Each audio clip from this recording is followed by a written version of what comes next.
Hey there, Duke fans, and welcome to episode 405 of the Duke Basketball Report podcast. I am Donald here. I am your host this week, and I'm going to tell you right now, I am lit. I am excited because right now, as we sit here on Sunday, March 20th, around 9:37 on the East Coast, your Duke Blue Devils are once again back in the Sweet 16 after an 85-76 victory over Michigan State. We are here to recap all of it. I have a Bull Durham beer with me. I am sitting here with my friends Jason Evans and Sam Klein. First of all, Jason, how are you? Are you as lit as I am right now? Oh, yes. That is my answer. Yes. And by the way, my leg hurts. My legs hurt. I'm panting still because I was a nervous wreck during that entire game. Like, I wore out a path on the carpet in my living room, walking back and forth. I don't think I sat for more than maybe 3 to 5 minutes of that game. My wife said she was going to have to call the doctor because I was going to have a heart attack.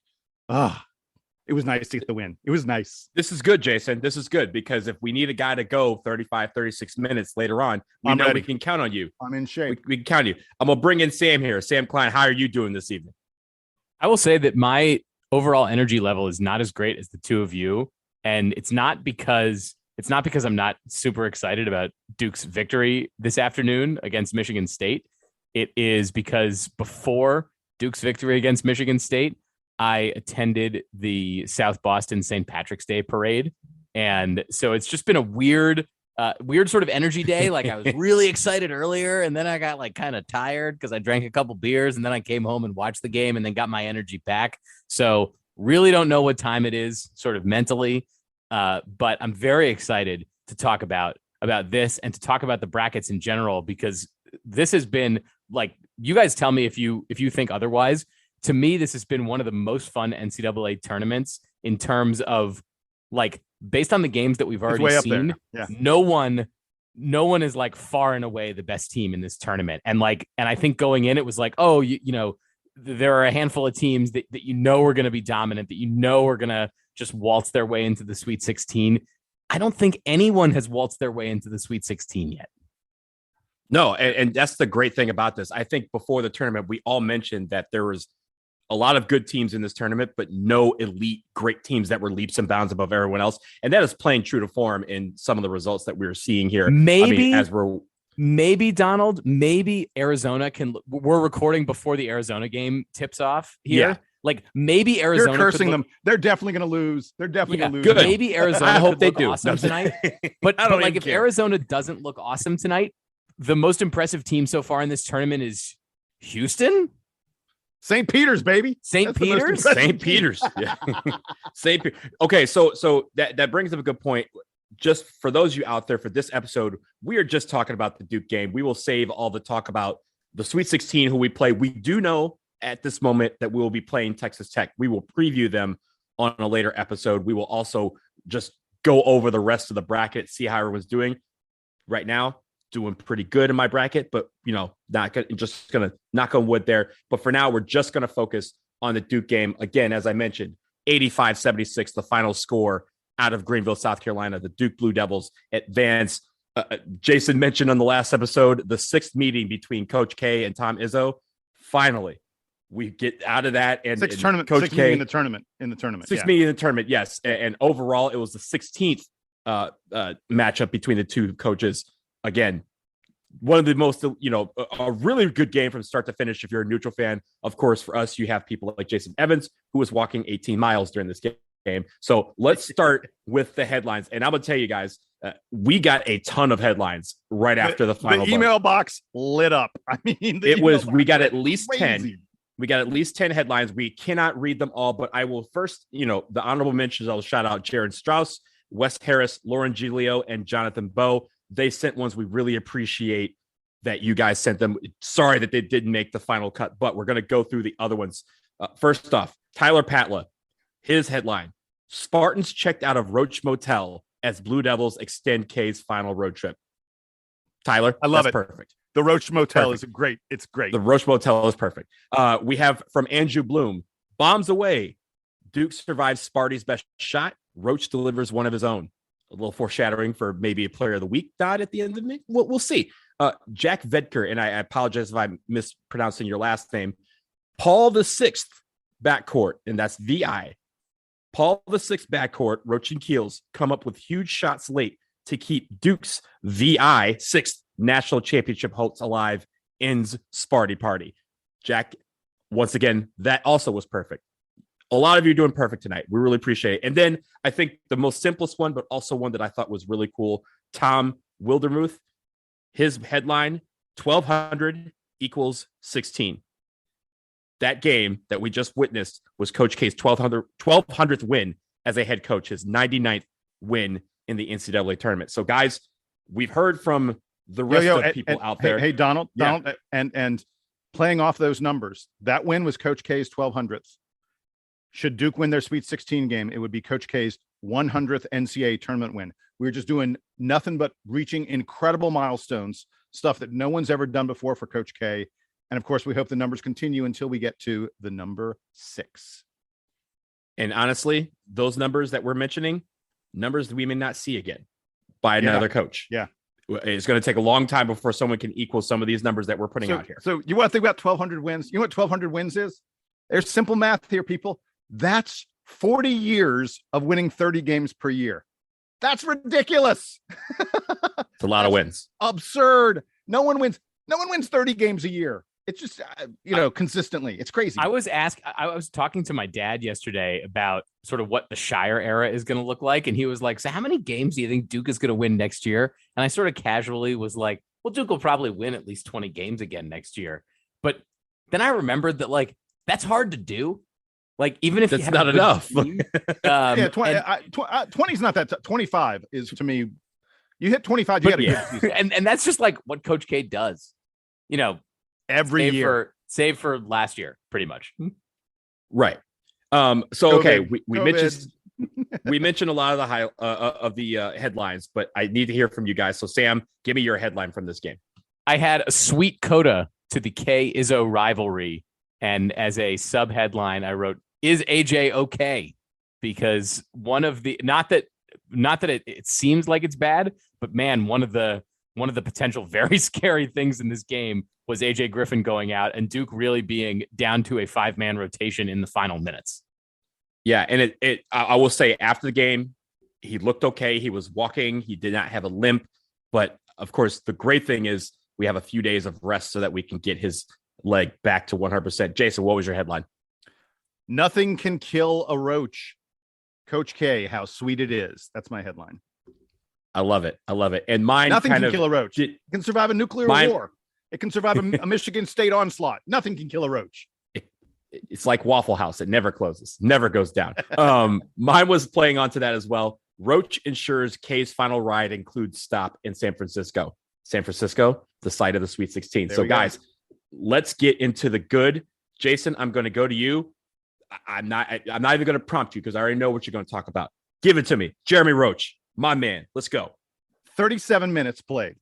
15 points on 6 of 10 shooting. And look, everyone's going to remember that 3. I mean, one of the most clutch 3-point shots in Duke history. And I know, look, yeah, there are guys who hit them in national championship games. I'm not comparing it to that, but it is still one of the more clutch 3-pointers you'll ever see. It was a 1-point game, a minute 15 left, shot clock's almost gone, and Jeremy Roach hits a phenomenal 3-pointer to give Duke a 4-point lead and obviously never look back from there.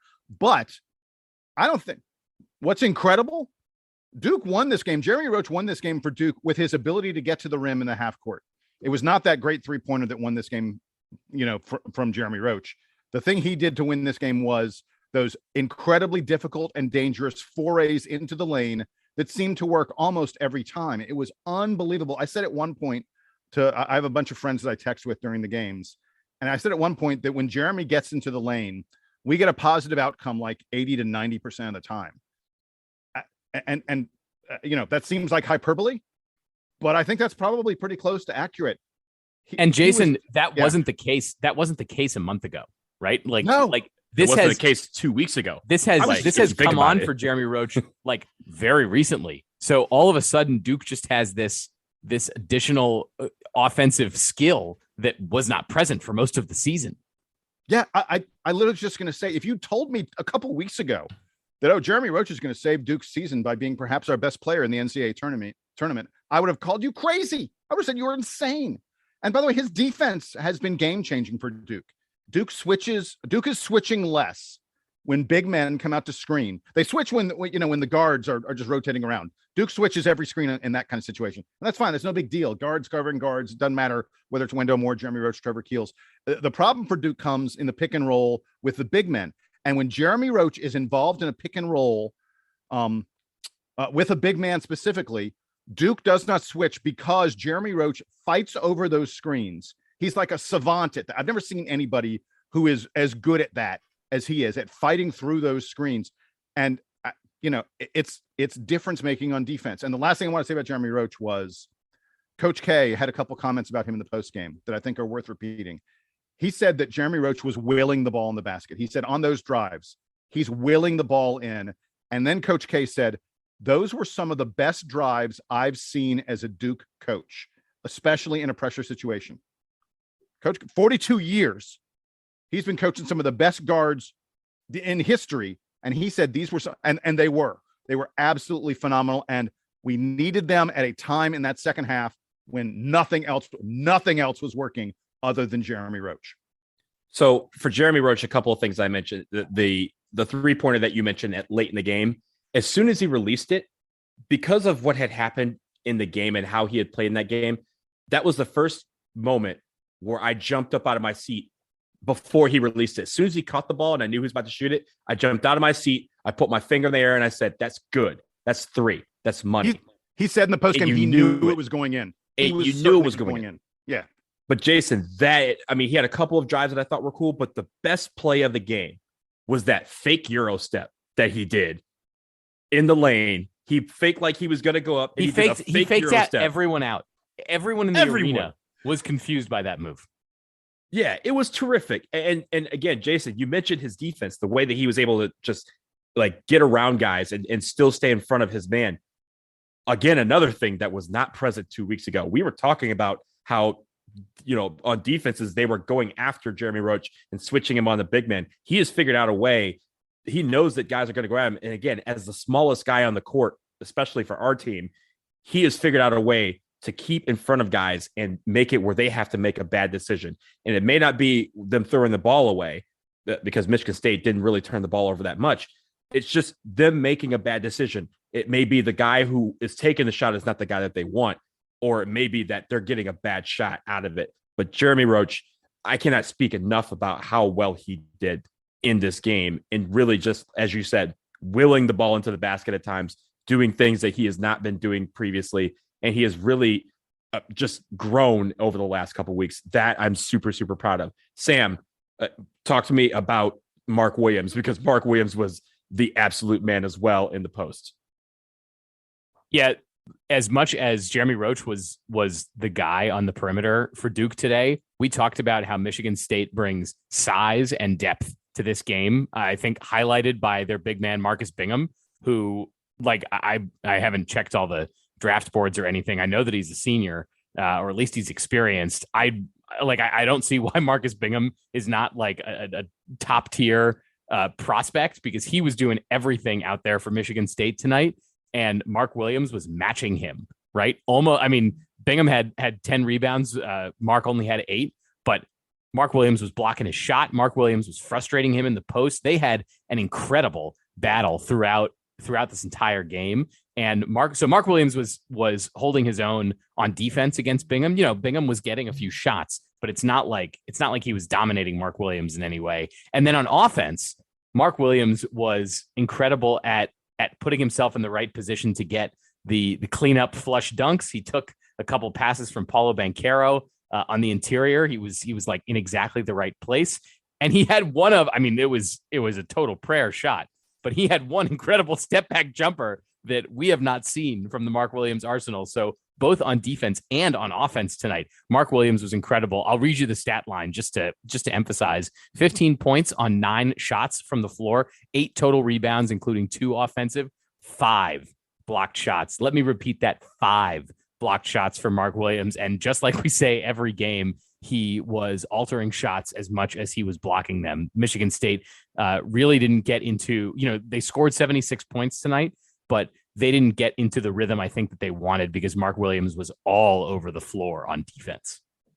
It wasn't, you're absolutely right. It's not just the 5 block shots. He's such a difference maker on D because he does a phenomenal job of staying on his feet and intimidating in the lane.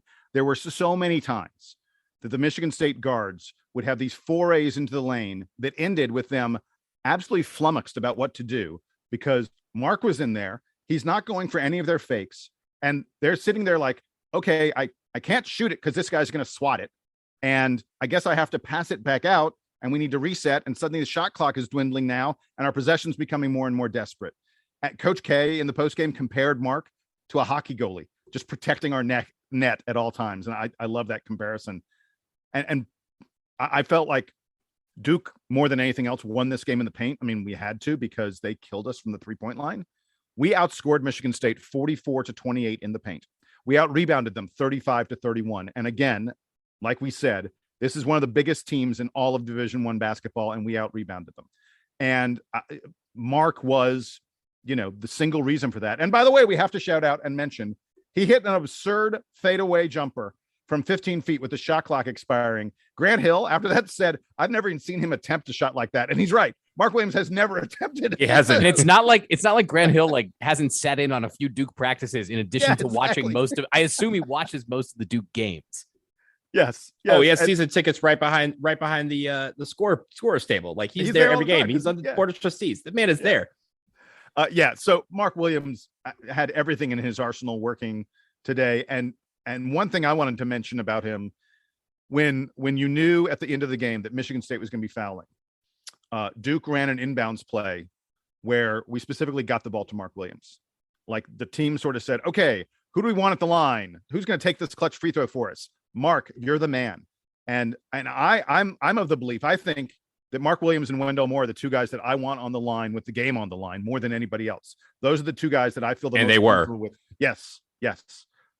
How insane is it that he is a big man and we are saying that Mark Williams is the guy who should be on the line? And then really quickly, I just want to mention about Wendell Moore and the free throws. He's going a little bit viral. There's a lot of stuff on Twitter and such about how he closes his eyes, and like says a little prayer or something on those free throws. Wendell Moore does. And in the postgame, Wendell said he does that because it's his routine. He closes his eyes so he can lock in, and then he sees nothing but himself and the bucket.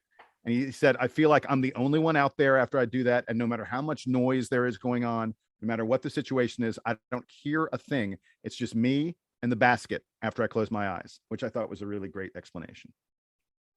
I think when it comes to Mark Williams, in addition to everything that you two just mentioned, I mentioned on the preview for this game, 4 things that Michigan State does that is, like certain like death and taxes, right? Hustle, rebounding, outworking, and physicality. They did all 4 of those things in this game, and we matched them on every single level. We beat them in rebounding. There was every hustle point. We were getting to balls. We were on the floor. We were diving. We were scrappy.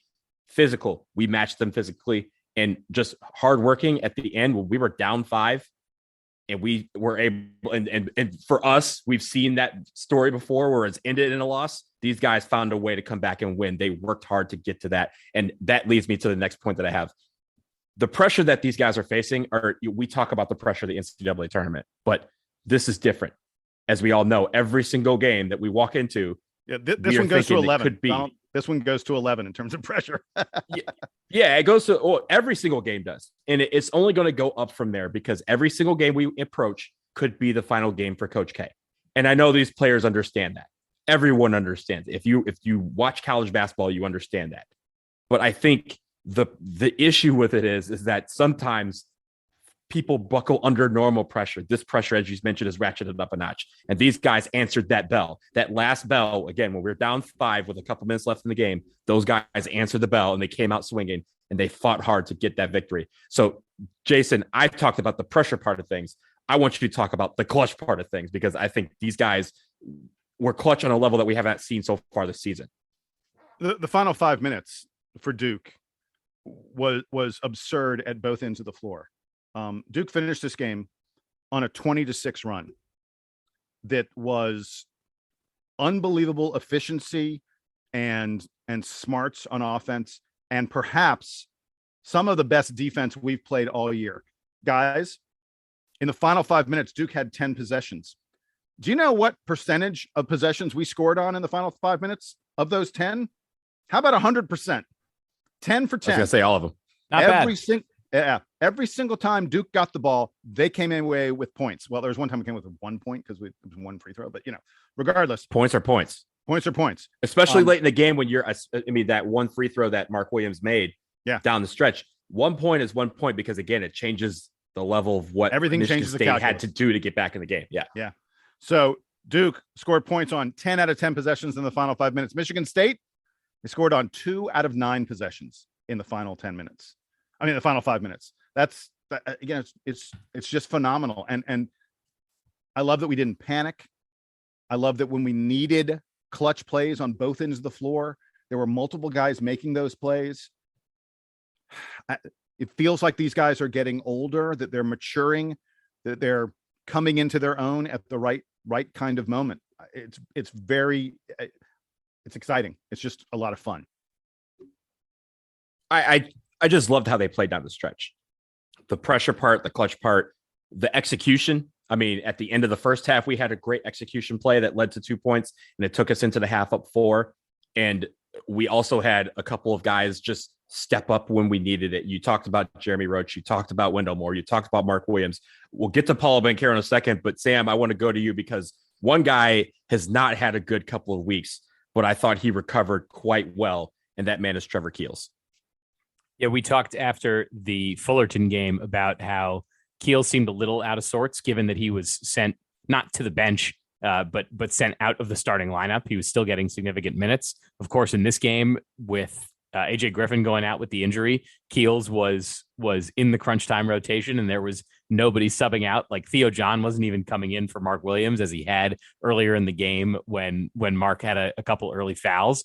And I thought Keels performed really, really well. Not like his most outstanding, offensive output, just 12 points and 1 assist. But on defense, Trevor Keels was a total pest. He and Jeremy Roach together were wreaking a lot of havoc on Michigan State down the stretch. And this game was tight until the last couple minutes when Duke was able to pull ahead just a little bit. Like it was still in doubt with a minute left in the game, but Duke had sort of already built, like, it was a 2-point lead, it was a 3-point lead, it was a 4-point lead, and it never felt like Michigan State quite had. They made that run with about 5-6 minutes left where they took the lead again.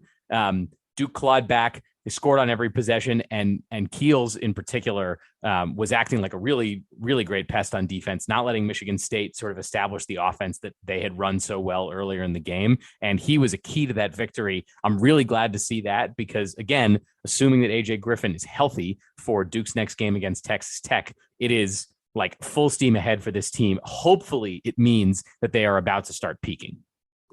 Yeah. And regarding Trevor Keels, look, I've been the one saying that Duke has been worse with him in the lineup lately. His plus minus in this game is plus 12. Mark Williams and Wendell Moore, the only guys in the team who had a better plus minus than Trevor Keels. Meanwhile, AJ Griffin and Keels and Griffin, sub for each other a pretty fair bit, especially with Jeremy Roach playing as much as he's been playing lately. AJ Griffin's got a -5 on his plus minus.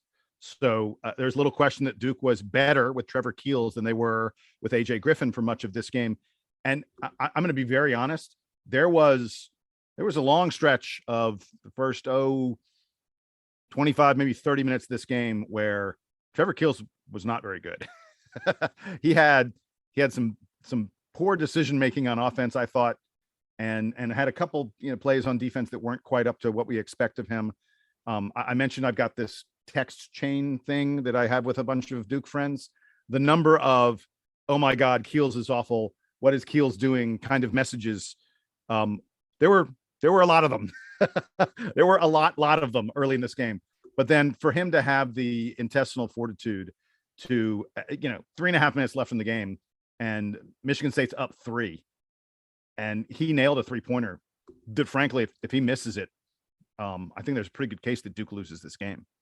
And Jason, just like I mentioned on the preview, I said all he needs to do is get one in there to give him some confidence. After that, I think he had a couple of plays where he got into the lane, was able to get to the rack, and either made the basket or went to the line and made free throws. Yeah. Yes. So I mean, for him, it is really not easy to screw up and feel like, oh no, I'm losing my place. Oh no, my draft stock is.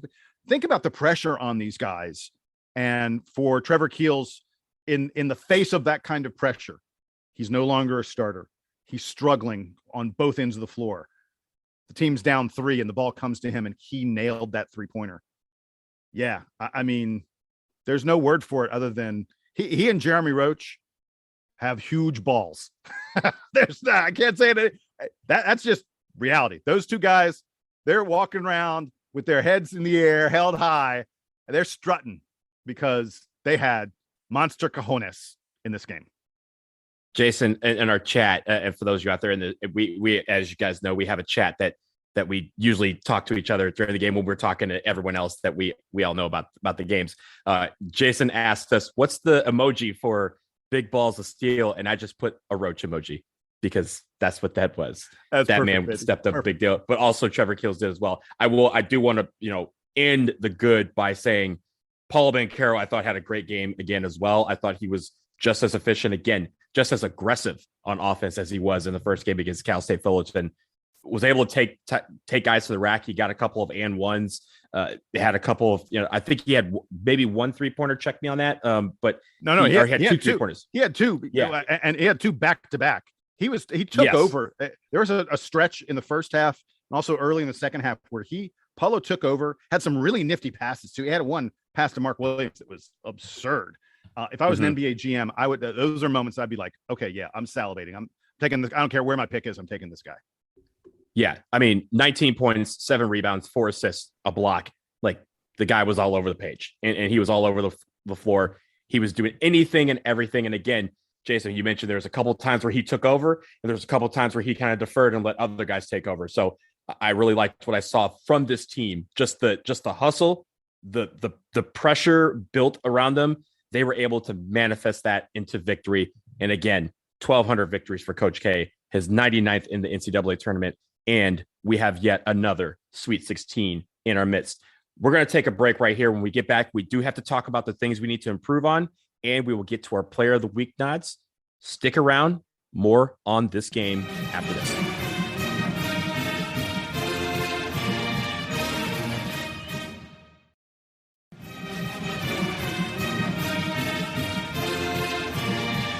All right, guys, we are back again. Duke is in the Sweet 16 after an 85-76 victory over Michigan State. We have talked about the good. We have talked about the headlines, and now we have to talk about the things that we need to improve from this game. And Jason, I will go to you first. Give me something about, we talked about some of the turnovers. Tell us about some of the turnovers in this game and how they kind of manifested into the game. Yeah. So actually the thing I want to talk about regarding turnovers, if you'll allow me to, is Duke's defense on turnovers. Michigan State is a turnover prone team. That's one of the things we previewed about this, about this game. Michigan State usually turns the ball over on almost 20% of their possessions. They only had 7 turnovers today. And this has been a trend for Duke lately, that we are not turning the opponent over. We're not getting a lot of steals, although Wendell Moore had a hugely clutch steal in the final minute. Trevor Keels almost had a steal in the final minute.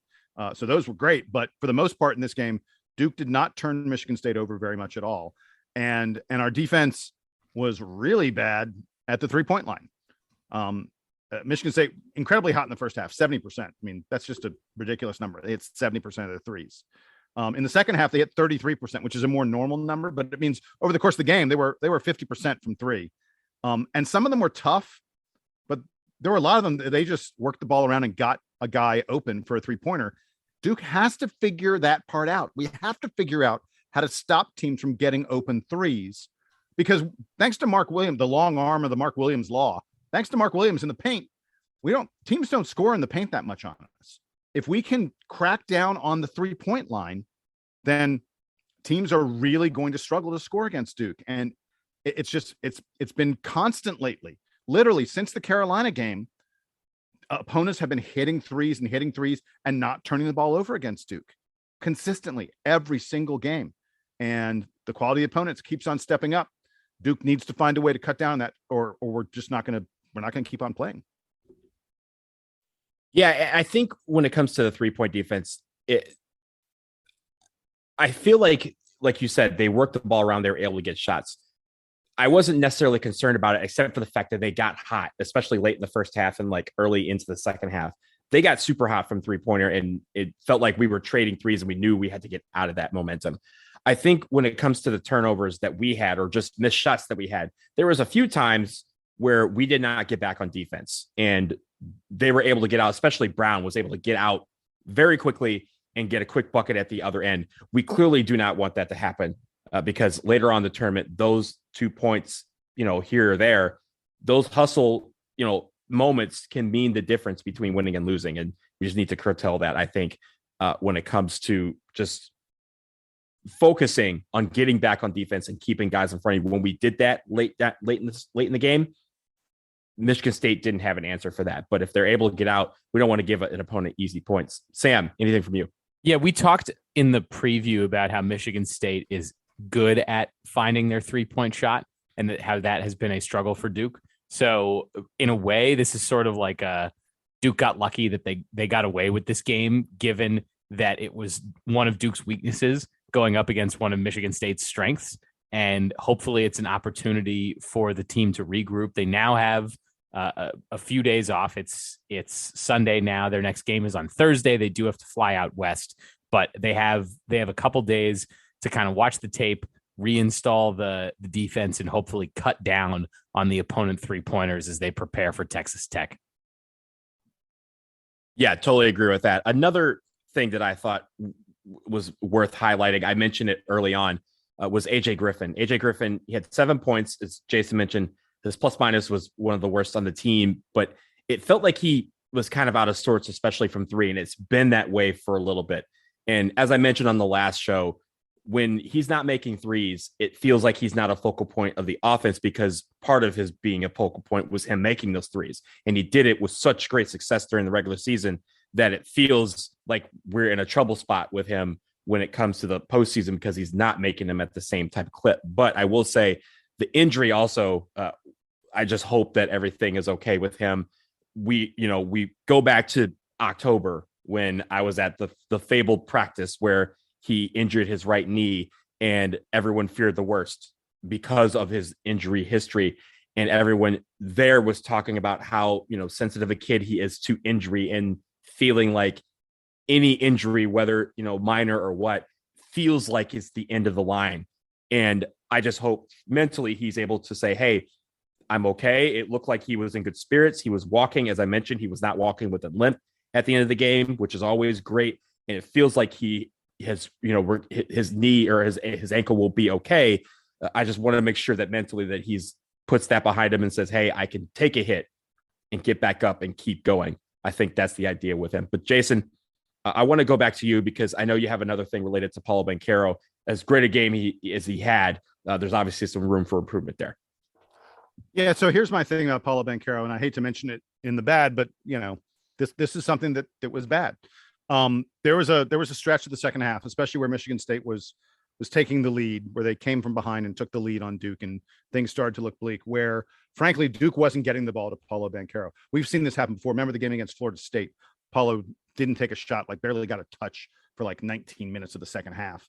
This wasn't nearly as excessive as that, but Duke needs to remember that Paulo Banchero is our best offensive player.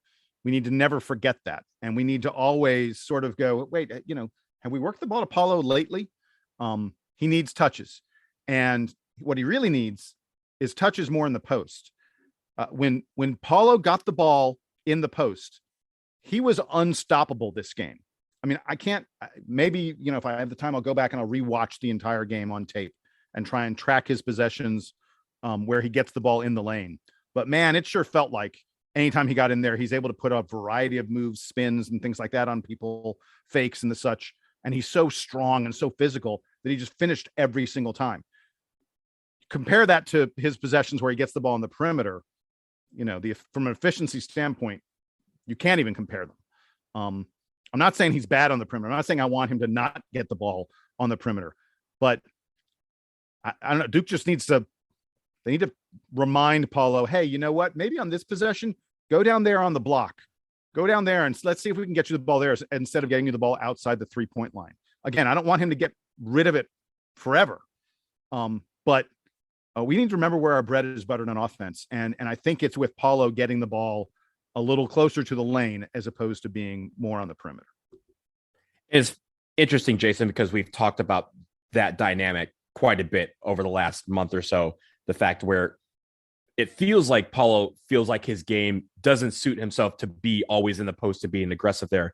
But we know that when he does do it, he's very aggressive and he can play that position. He's bigger than everybody else. He's stronger than everybody else. And he's faster than anybody bigger than him. So he can get to the lane, whenever he wants.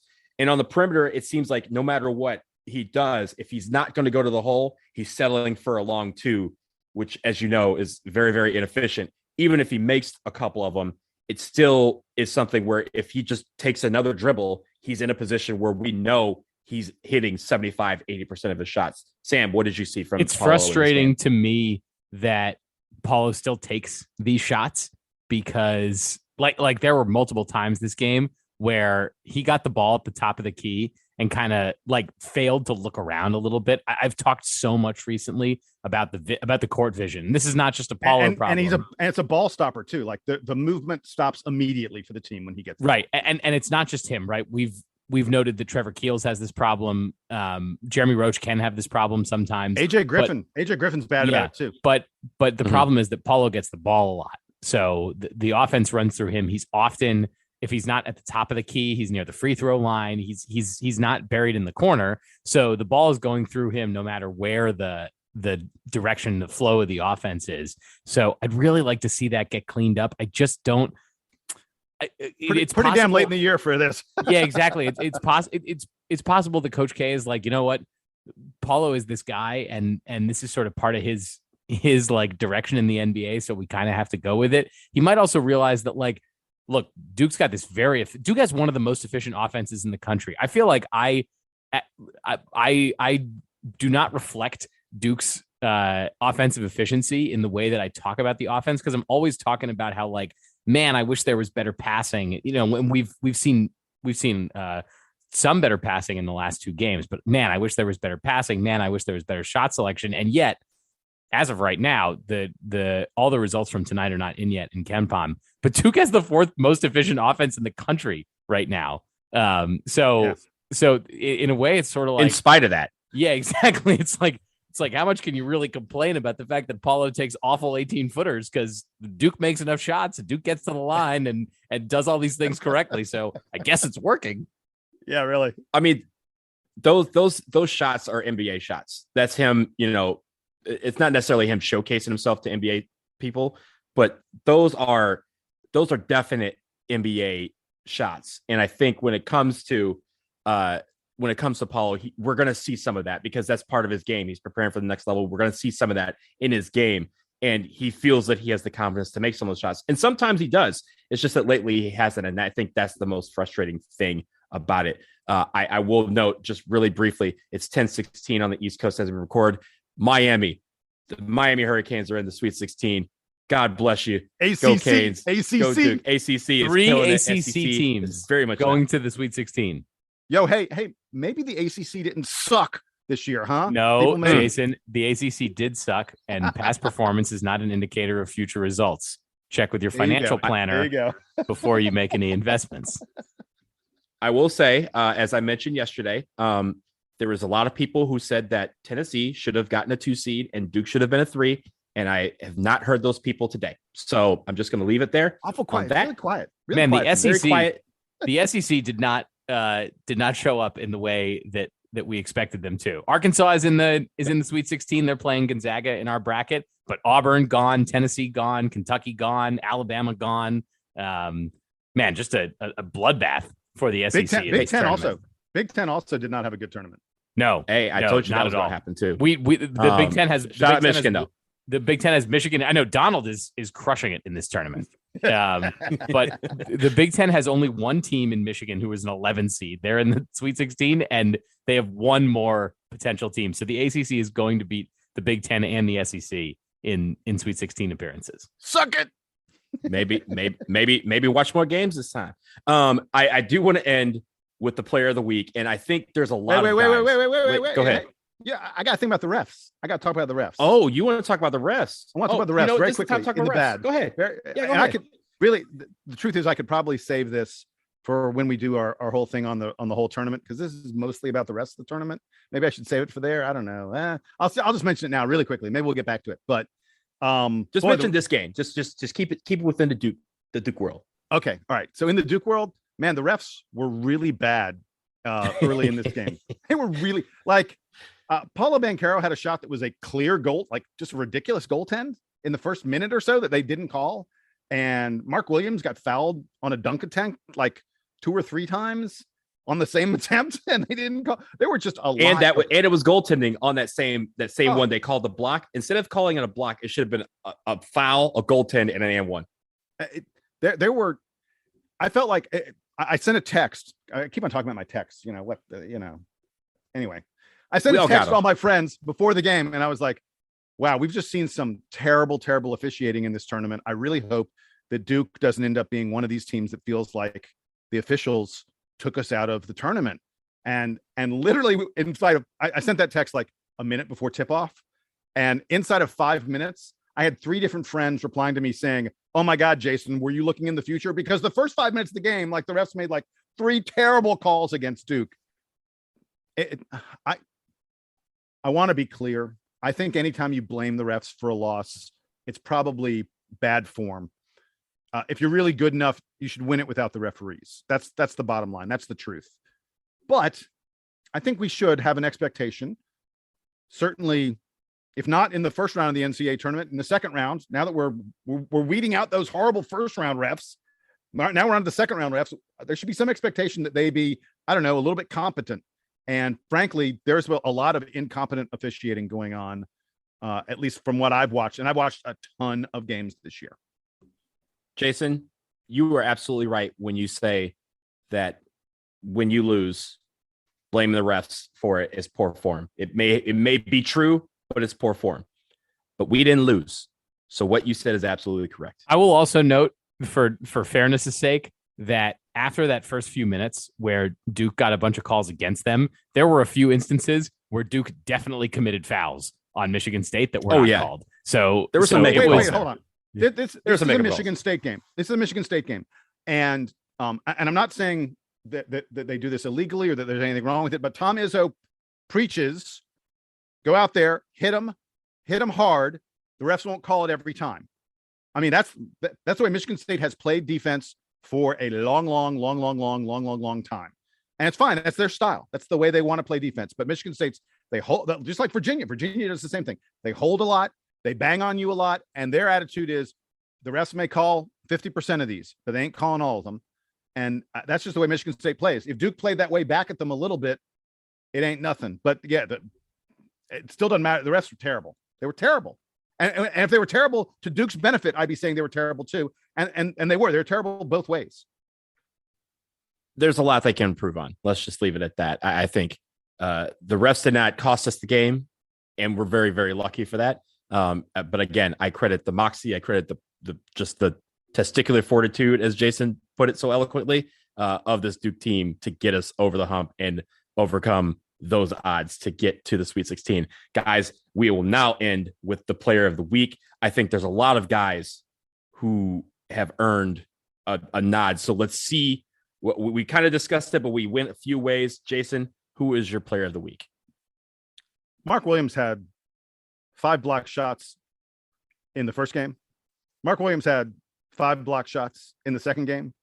Mark Williams shot 7 of 9 against Michigan State. He was 6 of 7 against Cal State Fullerton. Yeah, there are a lot of guys you could pick. There are a lot of guys who played really well for Duke. We won both games. Mark Williams was a huge difference maker on offense and defense in the lane. And go ahead and pick someone else if you want. I think Mark Williams is unquestionably the player of the week. I really like that pick. Sam, who do you got? I was between Mark Williams, the guy that I'm about to pick, and Lily from AT&T.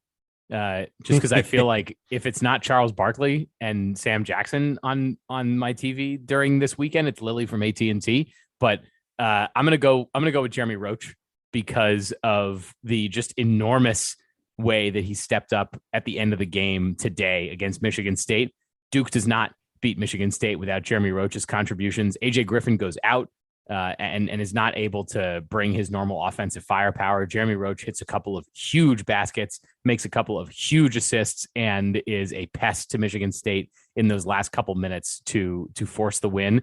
Roach has come on so strong here in the last few weeks. I know we keep saying it, but man, what a time for that end of season revelation for him. Yeah, Sam, it wasn't just the final few minutes, the whole second half. The second half of that Michigan State game was probably the best Jeremy Roach has played all year. I agree with that. And honestly, I think Mark Williams had a terrific week. I am also going to go Jeremy Roach. Oh, it's because I always say this. Mark Williams, since maybe January 31st, has been nothing short of incredible for Duke. Jeremy Roach. He's been our best player. You're right. He's been our best player. I would definitely give you that. Since January 31st, I could not say the same thing for Jeremy Roach. But since March 15th, that man has been absolutely out of his mind, playing super, super well. He gets better every game, and things that, as we mentioned, even just a couple of weeks ago would end in block shots or turnovers or out of bounds are turning into 2 points or turning into and ones, or they're turning into great assists. He has figured out a way to take what were his weaknesses and turn them into strengths. And he's doing it at the best time of the year, the time when it counts the most, tournament time.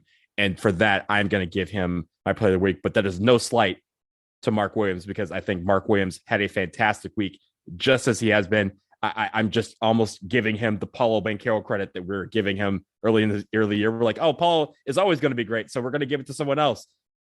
Jeremy Roach has earned it. Mark Williams has earned it. Both of them. I'm glad, Jason, that you picked them. And Sam, I'm glad you picked Jeremy Roach so that I didn't have to be the only one. I'm calling it right now. Jeremy Roach will be all ACC next year, probably first or second team all, perhaps first. I could easily see him being first team all ACC next year. I am so here for the Jeremy Roach junior year. If his outside shot improves even a little bit, dude is going to be just ridiculous.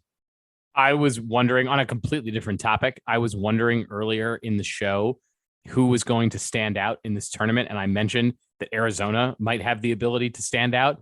I'm not watching this game super closely because I'm trying to listen to the conversation that the two of you are having with me in this recording. But right now, there's about 6 minutes. About 6 minutes left in the first half between Arizona and TCU. Arizona's only up by 3.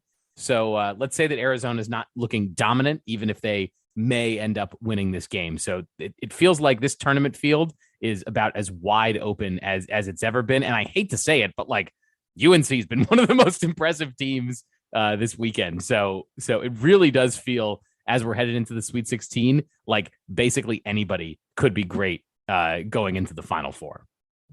I hate saying it, so I'm not going to. That's how I feel about UNC. But we will talk about the rest of the NCAA tournament on the next episode of this podcast. We will also preview our upcoming Sweet 16 matchup against Texas Tech. Again, that will be Thursday night. We don't know the time at this point. We should know those times by the time we record next, but that will be at the Chase Center in San Francisco. So everybody on the West Coast, get your butts to San Francisco. It is on.